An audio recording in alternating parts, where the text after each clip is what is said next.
Allah kabul segala hajat keinginannya. Amin ya Rabbal. Wabil khusus yang saya cintai, yang saya muliakan, yang saya hormati, segenap para jamaah yang hadir di ini tempat, kita berdoa kepada Allah semoga Allah Ta'ala sehatkan kita semua. Allah berkahi setiap urusan kita semua. Allah mudahkan segala urusan kita semua. Allah berkahi setiap langkah kita semua. Yang punya penyakit Allah angkat penyakitnya. Amin ya Rabbal. Kita bersyukur kepada Allah yang dimana ialah Allah yang memberikan kenikmatan. Ialah Allah yang maha kaya. Selain Allah yang maha kaya, maka mereka lah yang miskin. Ialah Allah yang maha melihat. Selain Allah yang maha melihat, maka mereka lah yang buta apa-apa yang tak nampak di hadapannya. Ialah Allah yang maha mendengar. Selain Allah yang maha mendengar, mereka adalah yang tuli.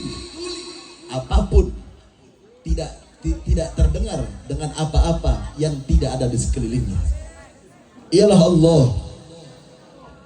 Allah yang maha kekal. Selain Allah yang maha kekal, maka mereka akan mati menghadap kepadanya. Alhamdulillah, kita bersyukur kepada Allah Subhanahu wa Ta'ala yang dimana masih memberikan kita nikmat iman, nikmat Islam, nikmat Al-Quran, nikmat taubah, dan nikmat yang paling utama adalah ketika Allah mentakdirkan kita semua menjadi umatnya baginda Maulana Muhammad.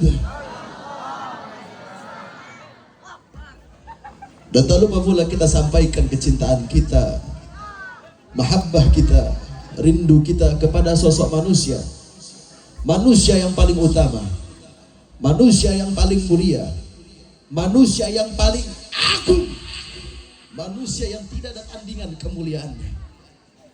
Sosok manusia yang mengajarkan kita mana baik mana buruk, yang menjadi suri tauladan bagi kita semua, uswatun hasanah bagi kita semua, baginda Maulana Muhammad. Semoga salam cinta tercurah kepadanya. Sebelum saya mau lanjut, saya mau tanya, ini hujan mau bubar atau mau lanjut? Hujan bubar atau lanjut? Nanti sakit. Bubar atau lanjut? Bubar atau lanjut? Bubar atau lanjut? Besok sakit nanti kalian. Nanti masuk angin. Bubar atau lanjut? Sallu ala Nabi Muhammad. Biar pada malaik seperti biasa, Habib Reza Banahsan kalau ceramah pasti selalu diawali dengan sholawatan bareng-bareng. Setuju? Setuju? Yang gak ikut sholawatan doain sendalnya hilang. Yang gak ikut sholawatan doain pacarnya putus. Amin ya Rabbal. Allahumma salli ala Sayyidina Muhammad.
mana?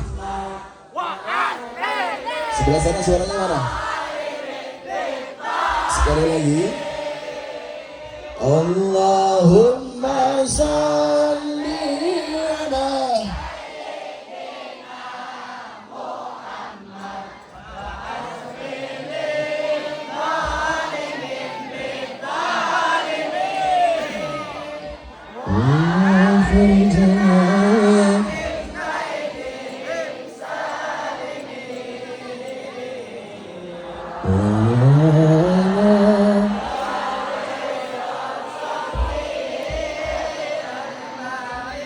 Sallu ala Nabi Muhammad.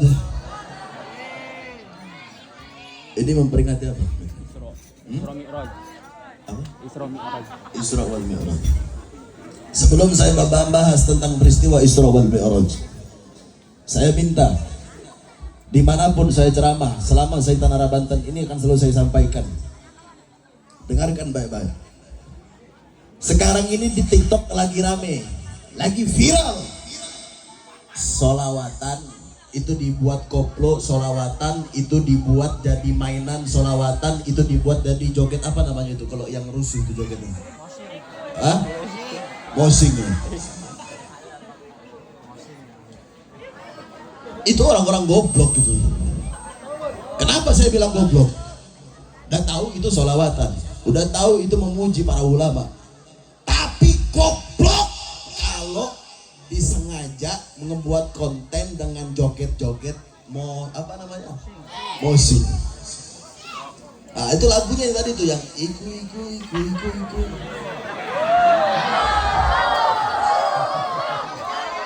Makanya saya bilang kalau saya ceramah jangan pernah bawain sholawatan itu. Ada lagi bukan cuma itu, bukan iku doang tuh, ada lagi apa ya joget-joget? Alamat apalah itu. Ini tuh majelis ilmu, ya. Jangan capek, jangan sampai ini majelis ilmu dikotori dengan orang-orang yang joget-joget dalam majelis ilmu, paham? Jelas? Saya bukan melarang, silahkan. Saya mungkin ada beberapa ulama-ulama yang membolehkan, ada beberapa habaib, kiai-kiai, ustadz yang membolehkan. Tapi jangan samakan saya sama mereka. Saya beda. Jelas?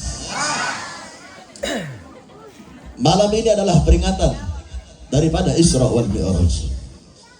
Isra wal Mi'raj, kita semua tahu Isra wal Mi'raj itu adalah perjalanan indah, perjalanan yang paling mulia, perjalanan yang paling mulia, perjalanan yang paling agung. Tidak ada tandingan perjalanan kemuliaan yang lebih mulia daripada kemuliaan perjalanan tersebut. Kenapa saya bilang perjalanan mulia? Sebab pada perjalanan tersebut adalah perjalanan indah, pertemuan antara kekasih dengan yang dikasihi, pertemuan antara hamba yang mulia dengan Tuhannya, pertemuan antara baginda Maulana Muhammad SAW dan pertemuan kepada Tuhannya Allah Subhanahu wa Ta'ala. Ini adalah perjalanan indah. Tapi yang mau saya bahas itu bukan tentang bagaimana kisahnya, karena saya yakin semua orang-orang yang hadir di sini pasti pada tahu bagaimana kisah peristiwa Isra wal Mi'raj.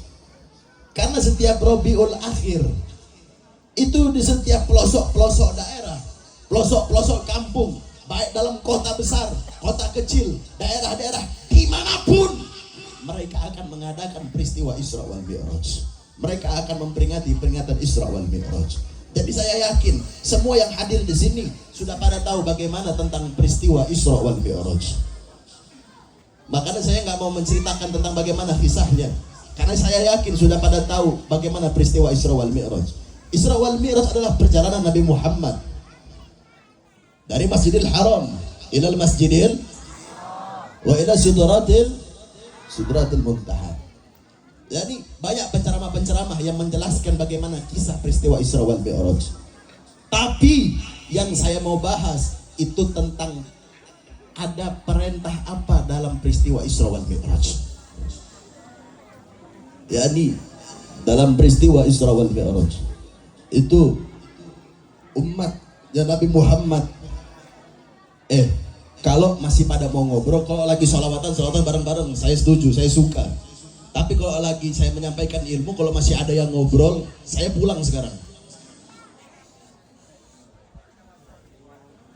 Saya ini, mungkin kalau ada penceramah-penceramah yang lain, mereka datang, nggak peduli sama jamaahnya yang berisik ngobrol sendiri. Kenapa? Mungkin yang dia cari amplop. Kalau saya bukan, saya pengen apa yang saya sampaikan sampai ke hati. Boleh seneng, nggak apa-apa, saya juga seneng. Saya seneng. Tapi ketika saya menyampaikan ilmu, resapi dulu. Nanti waktunya sholawatan, boleh. Waktunya foto-foto bareng sama saya, boleh. Tapi ada waktunya sendiri-sendiri. Waktunya ngaji-ngaji. Paham? Dalam peristiwa Isra wal Mi'raj, intisarinya adalah ketika umatnya Nabi Muhammad SAW mendapatkan perintah sholat. Ini yang pengen saya bahas. Karena bukan sedikit, bahkan banyak.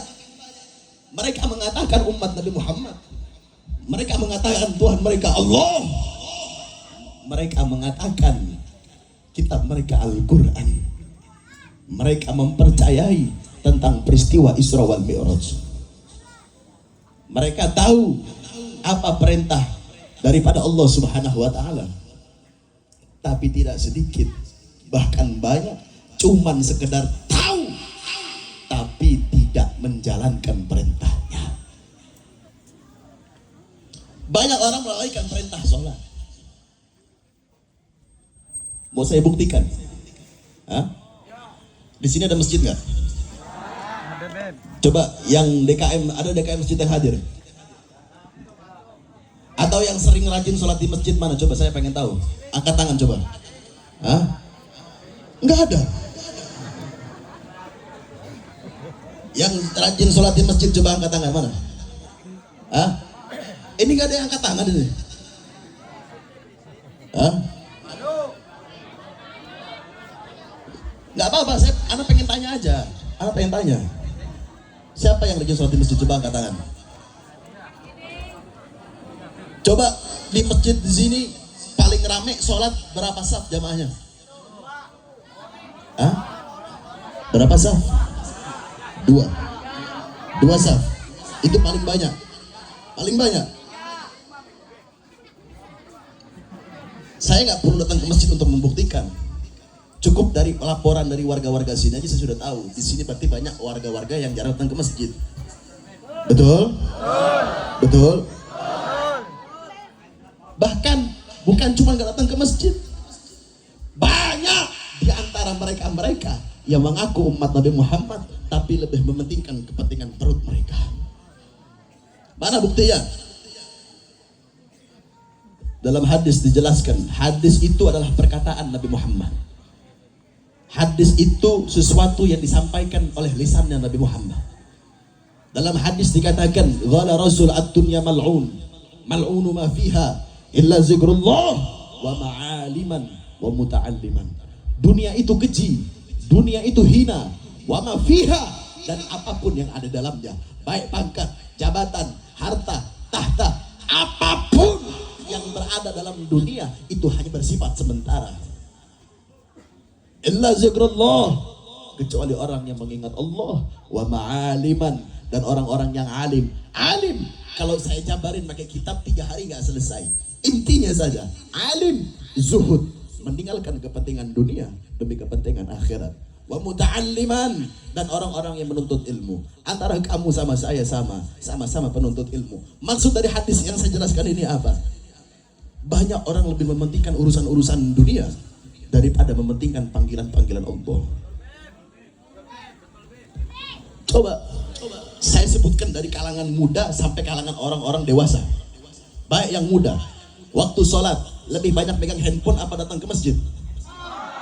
Waktu sholat, ketika azan berkumandang, lebih banyak anak-anak kecil pegang handphone atau mereka langsung ambil air wudhu melaksanakan sholat? Bukan saya yang jawab. Banyak anak-anak zaman sekarang lebih berkiblat ke handphone. Mereka mengutamakan handphone. Mereka berkiblat kepada handphone. Mau tidur pegang hand, mau makan pegang hand, kelar makan pegang hand, Keluar rumah pegang hand, masuk rumah pegang hand, mau tidur pegang hand, bangun tidur pegang hand, mainnya main.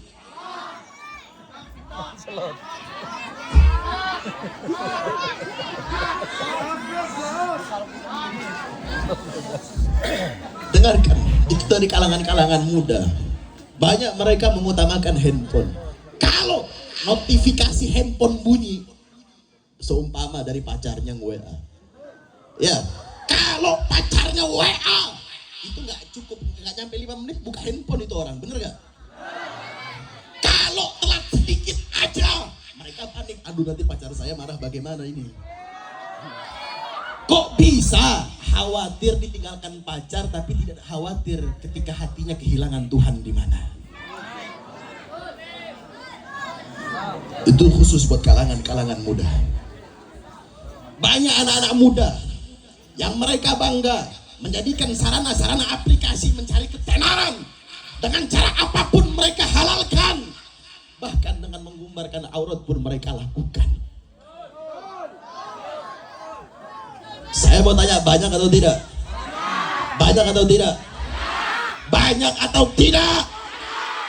Banyak. Banyak yang seperti itu. Katanya umat Nabi Muhammad, katanya Tuhannya Allah. Kenapa banyak melalaikan perintah Allah? Baik buruknya seseorang, baik buruknya seorang muslim yang baik, itu diukur dari bagaimana mereka menjaga sholatnya. Baik buruknya seseorang muslim, itu terlihat bagaimana menjaga pondasi. Pondasi muslim, itu terlihat bagaimana cara mereka menjaga sholatnya.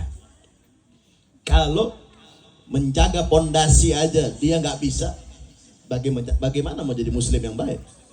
Bagaimana mau jadi Islam yang baik? Emang kita pikir kalau kita nggak sholat Allah berarti jadi Tuhan? Enggak. Allah tetap menjadi Tuhan. Kalau kita nggak sholat, apakah Allah, apakah mengurangi kekuasaan Allah? Enggak. Tidak sedikit pun mengurangi kekuasaan Allah. Apakah akan mengurangi kemuliaan Allah? Tidak. Allah akan tetap jadi Al-Karim yang mulia dan tidak sedikit pun dikurangi kemuliaannya. Sekalipun kita tidak sholat. Lantas siapa yang membutuhkan sholat? Kita atau Allah yang membutuhkan sholat? Kita atau Allah yang membutuhkan sholat? Kita atau Allah? Kita yang butuh sholat. Allah nggak butuh sholat kita. Saya kasih contoh perumpamaan. Sekarang saya, tadi yang muda-muda saya gerus. Sekarang yang dewasa-dewasa saya makan. Biasanya kalau orang yang jarang sholat, ngedengar suara hati, ngedengar suara saya pasti sakit hatinya. Kenapa? Karena lisan saya itu kayak alkohol. Pedas rasanya, sakit rasanya kalau kena tangan yang ada luka. Tapi kalau tangan gak ada luka, pahami? Kalau tangan gak ada luka, karena alkohol dingin rasanya, itu lisan saya. Jadi kalau sakit hati dengar ceramah saya, satu, jangan undang saya lagi ceramah. Kedua, kalau sakit hati sama ceramah saya, jangan salahkan ceramah saya, tapi tanyakan isi hati kalian, kenapa sakit hati mendengar ceramah saya? Qulil haqqu walau kana murran. Katakanlah kebenaran sekalipun kebenaran itu pahit. Dan kebenaran bagikan matahari yang akan selalu bersinar sekalipun di hadapan orang yang buta. Saya nggak peduli apapun yang saya sampaikan, selama itu kebenaran akan saya sampaikan. Yang dewasa-dewasa, dengarkan baik-baik. Banyak orang-orang di luar sana, ataupun mungkin yang ada hadir di sini, mereka tahu Tuhan mereka Allah, mereka tahu agama mereka apa, mereka tahu kewajiban mereka apa. Saya kasih perumpamaan contoh aja. Saya kalau bahas pakai tasawuf, takutnya mungkin sebagian ada yang paham, sebagian ada yang nggak paham. Saya pakai perumpamaan urusan dunia aja. Pahami baik-baik. Kalau kita kerja di kantor, ini urusan dunia. Saya kasih perumpamaan contoh dengan urusan dunia aja. Kalau kerja di kantor, itu ada namanya SOP kantor. Paham SOP? Standar operasional apa? Kayaknya Anda bukan orang kantor soalnya. Perusahaan. Standar operasional perusahaan. SOP itu intinya adalah aturan yang dibuat dalam perusahaan. SOP, aturan-aturan yang dibuat dalam kantor. Seumpama kita kerja di kantor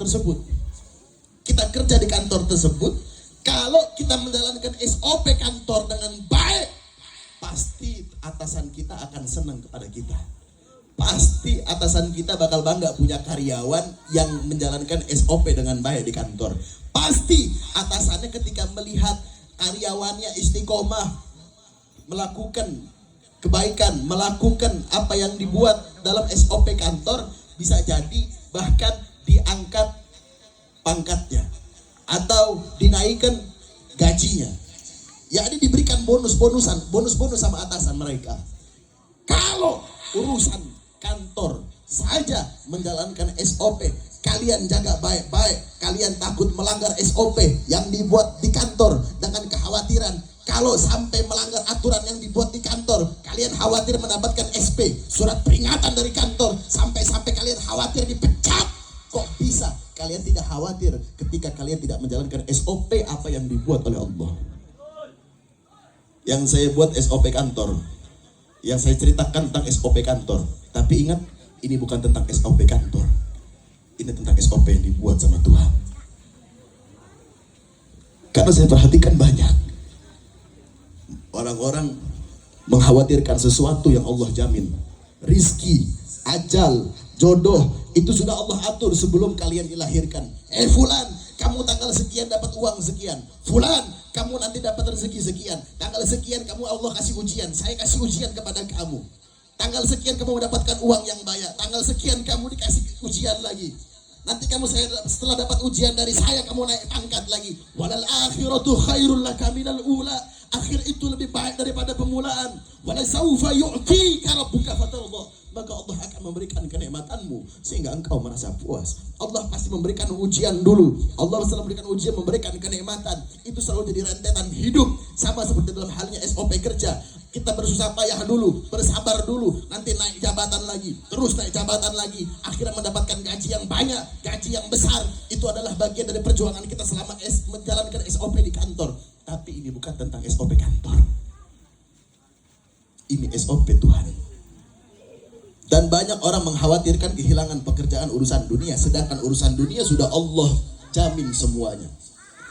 Tapi kenapa banyak orang tidak khawatir, bahkan tidak mengkhawatirkan apakah amal ibadah kita bisa menjamin kita masuk ke dalam surganya Allah? Apakah dengan pangkat kita bisa membeli surganya Allah? Apakah dengan banyaknya harta kita bisa membeli surganya Allah? Mohon maaf, mau harta kalian banyak ke, mau miliarder ke, mau apapun jabatannya ke, apapun, setinggi apapun jabatan yang tidak akan bisa membeli surganya Allah. Yang menjadikan kita bisa masuk ke dalam surganya Allah itu bagaimana amal ibadah kita selama di dunia. Bukan tentang bagaimana pangkat setinggi apa kita, bukan bagaimana harta setumpuk apa banyak harta kita. Apa? Mau bangga-banggaan pangkat? Oh beb, saya RT, saya pengen masuk surga jalur VIP, boleh gak beb? Enak aja palamu gendut. Oh beb, saya RW beb, bisa gak beb? Saya pengen masuk, saya gak pengen sholat beb, saya pengennya masuk jalur VIP aja, deket saya ngayumin warga di sini beb. Oh sundel bolong. Oh Habib, saya beb, saya lurah, saya gubernur, saya camat, saya wali kota, saya pengen masuk surganya Allah, jalur VIP beb. Kan saya udah mengayomi rakyat beb. Emang nih lu pikir surga punya nenek moyang lu? Oh Habib, saya presiden beb, saya pengen masuk jalur VIP beb, satu negara saya ayomi beb. Emang surga punya engkong lu? Adil kan? Apa? Semua saya sebutin kiai gak sholat gitu. Hah? Mau kiai gak sholat terus mau masuk surga? Gak peduli mau kiai sekalipun, saya gak peduli. Mau setinggi apapun ilmunya, kalau mengalihkan perintah Allah, surga mana mau dimasukin? Siapa? Ustadz, Habib, siapapun, apapun golongannya, apapun warna kulitnya, siapapun, adil saya sebutkan, baik dari kalangan bawah sampai kalangan atas, baik dari kalangan ulama, kiai, ustadz, habib, saya sebutkan semua. Saya sebutkan adil. Kenapa? Perintah sholat itu bukan punya kepribadian Nabi Muhammad. Nabi Muhammad saja yang sudah Allah jamin surga. Tahu dalam kitab dalam kitab sejarah itu Nabi Muhammad itu kalau sholat sampai kakinya pada bengkak. Itu Nabi Muhammad yang nggak pernah maksiat.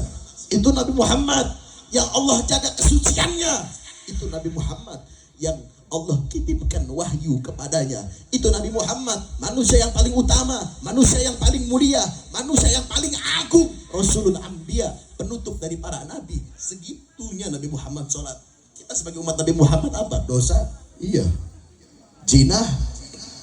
Iya. Pacaran? Main judi? Main slot? Korupsi? Apalagi? Mabok? Umbar aurat? Terus mau meninggalkan sholat. Lu pikir lu siapa? Terus kalau ditanya, nanti kalau mati mau masuk mana? Neraka apa surga? Ya Bib, nanyanya goblok aja Bib. Masa mau mana ada orang mau masuk neraka?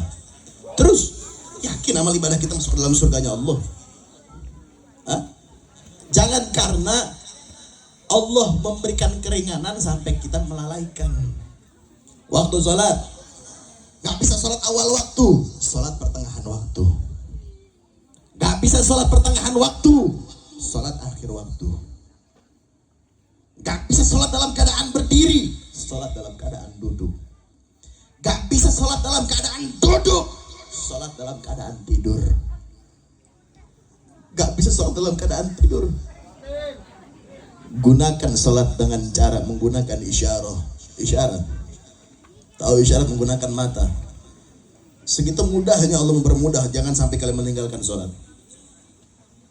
Gak bisa pakai isyarat. Sholatin. Jelas. Oleh karenanya banyak juga kalangan orang-orang dewasa ini. Giliran atasan manggil aja.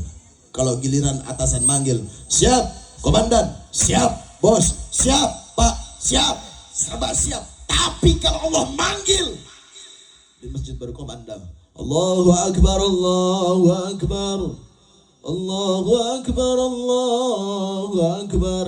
Aduh nanti aja capek deh, habis dapat tugas dari atasan capek. Sampai di rumah waktu isya, aduh capek, habis kerja seharian. Akhirnya sholat isya lewat. Pertanyaan saya cuma satu. Sejak kapan panggilan atasan lebih mulia dari panggilan Tuhan? Sejak kapan panggilan atasan lebih mulia daripada panggilan Allah? Sedangkan atasan kalian, bos-bos kalian, mungkin yang kalian kerja di kantor-kantor, itu diciptakan oleh Allah Subhanahu wa Ta'ala. Orang-orang kaya di sana, mereka diciptakan oleh Allah Subhanahu wa Ta'ala. Harusnya kalian khawatir ketika hati kita tertutup, ketika Allah memanggil kita tidak menjawab. Harusnya kita khawatir ketika hati kita tidak menjawab atas panggilan dari Allah Subhanahu wa Ta'ala. Hati kita tertutup untuk tidak menjalankan perintah sholat. Oleh karenanya, saya wasiatkan kepada seluruh jamaah yang hadir, baik buruknya agama, baik buruknya perorangan, baik buruknya seorang muslim, itu bagaimana dari cara mereka menjaga sholatnya. Yang masih punya anak, coba ibu-ibu, bapak-bapak yang punya anak, dipantau, dijagain amal ibadahnya, dipantau sholatnya. Jangan sampai anaknya banyak melalaikan perintah sholat. Ini kadang-kadang orang tua juga rada gimana ngomong ayat. Gak bisa ngeliat anak sedikit nangis, kasih handphone.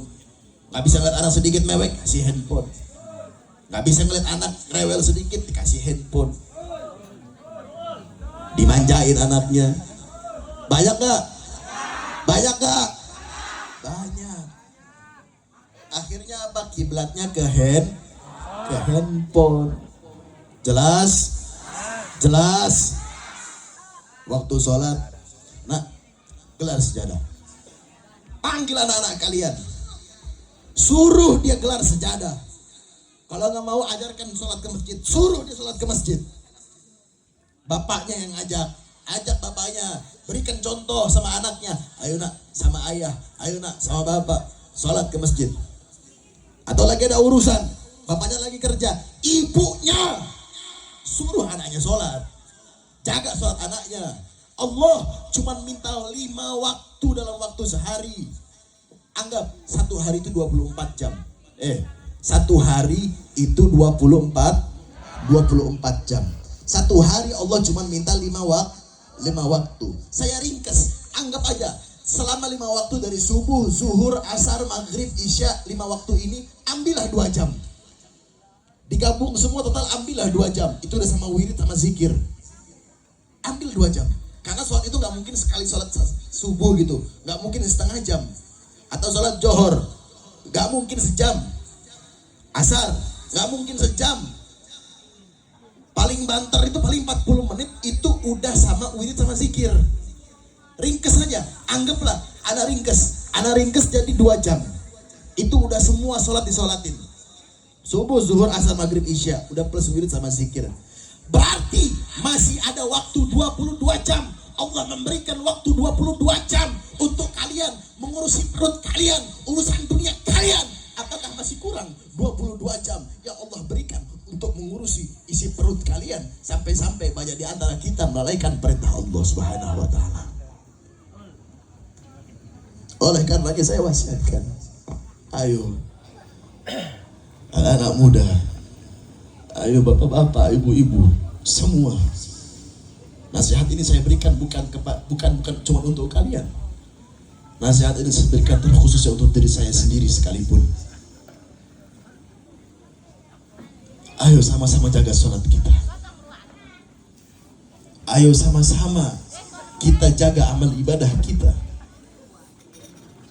Karena kelak di yaumil qiyamah cuma amal ibadah kita yang bisa membawa kita ke surganya Allah Subhanahu. Jelas? Sallu ala Nabi Muhammad. Lanjut atau udah? Udah malam. Udah berapa jam mana ceramahnya? Lanjut. Berapa menit lagi? Berapa menit lagi? Sampai subuh suara gua habis. Nah, saudara-saudara, kita ini udah enak hidup di Indonesia. Udah enak kalian melakukan sholat, tidak perlu ada was-was atau kekhawatiran. Kalian udah enak hidup di Indonesia. Al-Quran masih banyak di tengah-tengah kita. Coba kalau kita lihat saudara-saudara kita yang ada di Palestina. Coba kita lihat, ingat lagi bagaimana mungkin saya perhatikan juga sekarang banyak yang udah mulai melempem membela Palestina ini.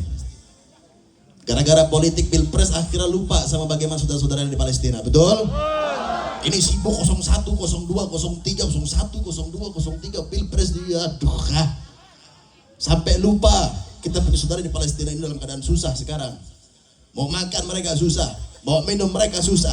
Banyak anak-anak kecil kehilangan orang tuanya. Orang tua anak-anak kecil dibombardir, dibunuh, dibom rumah-rumahnya. Sudah banyak yang lupa kayaknya. Coba kalau kita lihat bagaimana saudara-saudara kita di Palestina. Kalian udah enak hidup di Indonesia, gak perlu khawatir menjalankan ibadah. Al-Quran sudah banyak di rumah kalian masing-masing, saya yakin pasti ada. Masjid-masjid di kampung-kampung kalian berdiri kokoh dengan tegak. Masih ada banyak musola, masjid-masjid di kampung kalian. Dan kalian tidak perlu khawatir ketika datang ke masjid, melakukan ibadah dalam musola, melakukan ibadah dalam masjid. Kalian gak perlu khawatir dibombardir. Kalian gak perlu khawatir mati. Kalian gak perlu khawatir untuk dibom masjidnya. Kenapa? Islam di Indonesia sudah merdeka. Islam di Indonesia sudah enak, sudah tenang. Tidak perlu ada peperangan. Tapi kenapa banyak masjid-masjid kosong? Banyak masjid-masjid terbelangkai, banyak masjid-masjid tidak terurus, banyak musola-musola yang paling safnya cuman paling banyak ketika sholat Jumat, ketika sholat Idul Fitri, ketika hari-hari besar itu baru ramai masjid. Tapi ketika sholat 5 waktu paling banyak cuman 2 saf, paling banyak 3 saf. Itu pun 3 saf kalau lagi hoki. Hah? Maghrib. Berapa saf maghrib? Berapa saf? 3 saf. Coba kalau nonton Habib Reza Banasan aja seramai ini.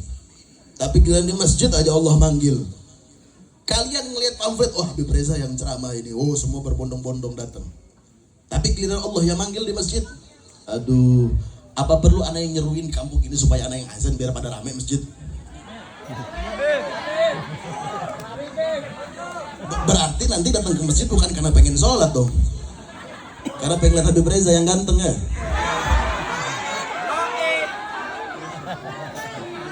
Sallu ala Nabi Muhammad. Sallu ala Nabi Muhammad. Lanjut. Nah, makanya saya sampaikan enak hidup Indonesia. Tapi kenapa banyak masjid-masjid dikosongkan? Bahkan tidak sedikit, bahkan banyak masjid-masjid, musola-musola yang di dalamnya ada Al-Quran. Tapi Al-Quran jangankan disentuh, jangankan dibaca, tersentuh aja enggak. Bahkan dibiarkan sampai berdebu di dalam musola-musola.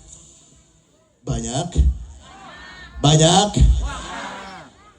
dibiarkan Al-Quran berdebu. Padahal nanti itu adalah petunjuk.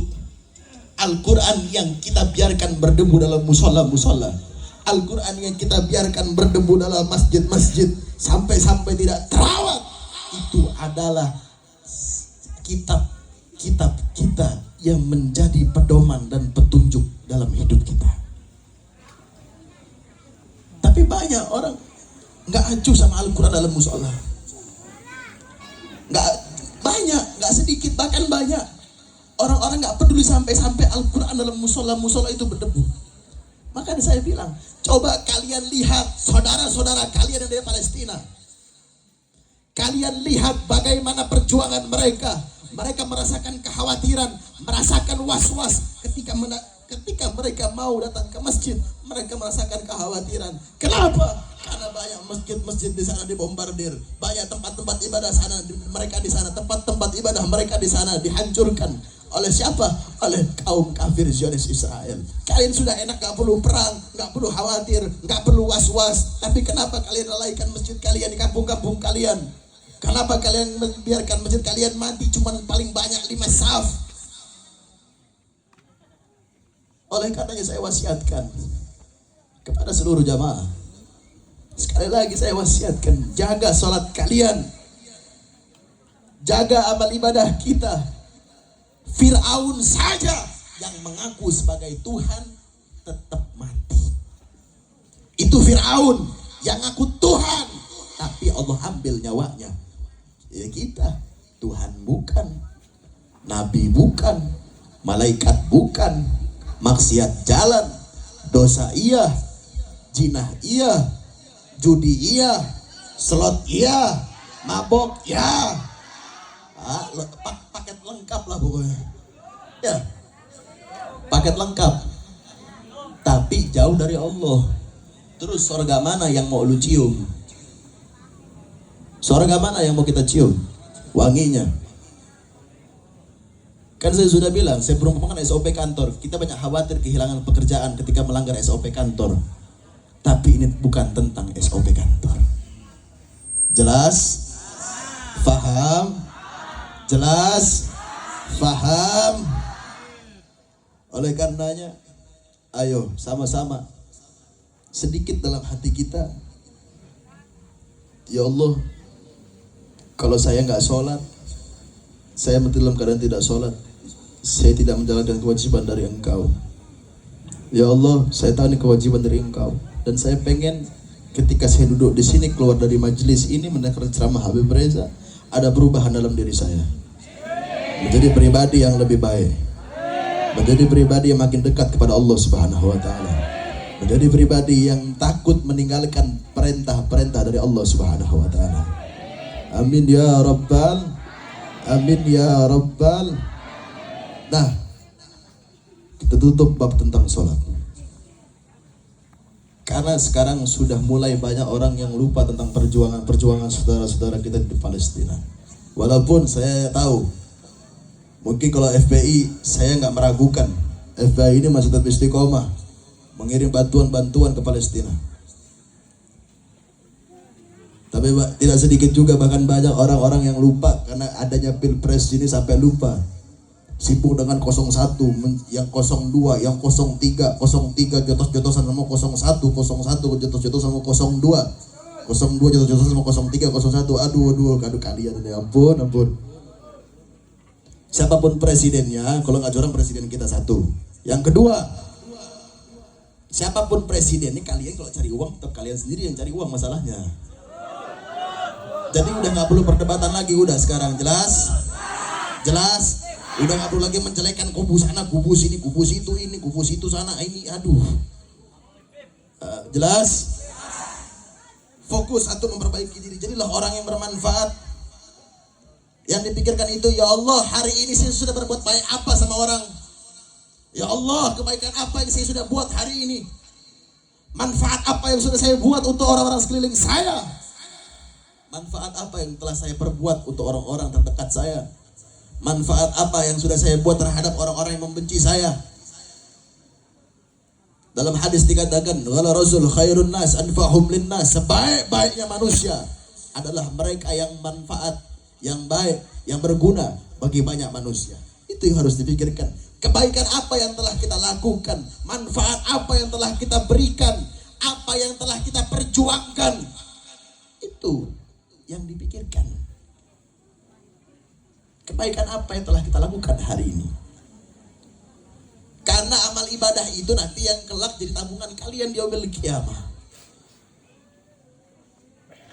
Ayo sama-sama kita mengingat, ya Allah, saya belum berbuat baik hari ini. Ya Allah, saya belum berbuat baik hari ini, saya belum sedekah, keluarin sedekah. Ya Allah, saya belum berbuat baik hari ini. Ya Allah, saya minta maaf, saya tadi menyakiti hati orang-orang terdekat saya. Lebih baik introspeksi diri, apa yang kurang dalam diri kita, jangan fokus terus cari kesalahan. Oh, jelas? Faham? Kadang orang itu terlalu pandai melihat kusutnya pakaian orang lain, tapi tak pandai melihat kusutnya pakaian sendiri. Ingat kata-kata saya. Terkadang orang terlalu pandai melihat kusutnya pakaian orang lain, tapi tak pandai melihat kusutnya pakaian sendiri. Jadi saya jelaskan, pahami baik-baik. Ayo kita sama-sama berusaha menjadi orang yang lebih baik dari hari ke hari, dari waktu ke waktu. Kita berpikir apa yang telah kita perbuat, kebaikan apa yang harus kita lakukan besok. Hari ini saya harus lebih baik dari hari kemarin. Hari besok saya harus lebih dari hari-hari yang telah lalu. Hari kemarin itu adalah pelajaran supaya saya bisa menjadi pribadi ke depan yang jauh lebih baik. Saya tahu saya pernah melakukan kesalahan. Saya tahu itu yang saya lakukan adalah salah. Saya akan berusaha tidak melakukan kesalahan yang sama. Cuman keledai yang mau jatuh di lubang yang sama. Kita ini manusia, bukan keledai. Kalau orang-orang yang jatuh di lubang yang sama, apa bedanya sama keledai? Paham? Ini tentang kebaikan dan bukan tentang politik. Paham? Nanti jangan sampai ceramah saya digoreng-goreng lagi. Oh, Habib Rizik ceramahnya nyindir ini itu. Anda nggak pernah nyindir siapapun. Anda nggak mau nyindir siapapun. Karena Anda pun belum tentu lebih mulia dari siapa yang Anda sindir. Anda pun belum tentu lebih agung, lebih mulia daripada orang-orang sekeliling saya. Jadi saya paling anti nyindir-nyindir. Jelas? Paham? Sallu ala Nabi Muhammad. Sallu ala Nabi Muhammad. Nah, sekarang saya pengen, karena sekarang alhamdulillah insyaallah, kemarin itu saya keliling Jawa Barat, Jawa Tengah, kekumpul dari kemarin. Mungkin kalian yang sering hadir di ceramah saya selama di Tanah Banten, kalian pasti ingat saya pernah menggalang dana untuk Palestina. Dan alhamdulillah saat itu saya keliling Jawa Barat, bahkan sampai pernah saya melelang cincin saya. Saya pernah melelang gelang saya pada saat itu. Itu untuk di Palestina. Alhamdulillah kekumpul berapa waktu itu, Met? 56 juta. Ini saksinya, 56 juta saya kirimkan ke Palestina. Itu dari hasil saya berjuang tanpa bendera apapun, tanpa ormas apapun. Saya berjuang sendiri keliling ceramah, dan saya kumpulkan dana-dana dari umat. Untuk apa? Disumbangkan ke Palestina. FPI menyumbangkan dana miliaran. Bahkan terakhir saya dengar berapa miliar FPI nyumbang? 2 miliar. Hah? Berapa miliar? 2 miliar. FPI menyumbangkan 2 miliar untuk Palestina. Ayo sama-sama. Habib, saya pengen bantu Palestina, tapi saya nggak bisa berangkat ke Palestina. Saya nggak punya kemampuan untuk berangkat ke Palestina. Habib, saya pengen berangkat ke Palestina, tapi saya nggak punya uang untuk berangkat ke Palestina. Habib, saya punya kemampuan tapi nggak ada. Saya punya keinginan tapi nggak punya kemampuan untuk berangkat ke sana. Banyak cara untuk membantu saudara-saudara kita yang di Palestina. Intinya, selama Masjidil Aqsa tidak bisa dikumandangkan untuk mengumandangkan azan, selama Masjidil Aqsa tidak bisa dipakai untuk mengumandangkan azan, selama Masjidil Aqsa tidak bisa dipakai untuk beribadah, maka demi Allah, saya Reza Ban Ahsan berjanji akan terus menyuarakan kebenaran dan akan terus mengharamkan bendera Israel berdiri di tanah air Indonesia, saudara. Allahu Akbar, Allahu Akbar, Allahu Akbar. Siap bela Palestina, siap hidupkan Palestina, siap bantu Palestina. Kaki jadi kepala, kepala jadi kaki, tumpah bersimpah darah.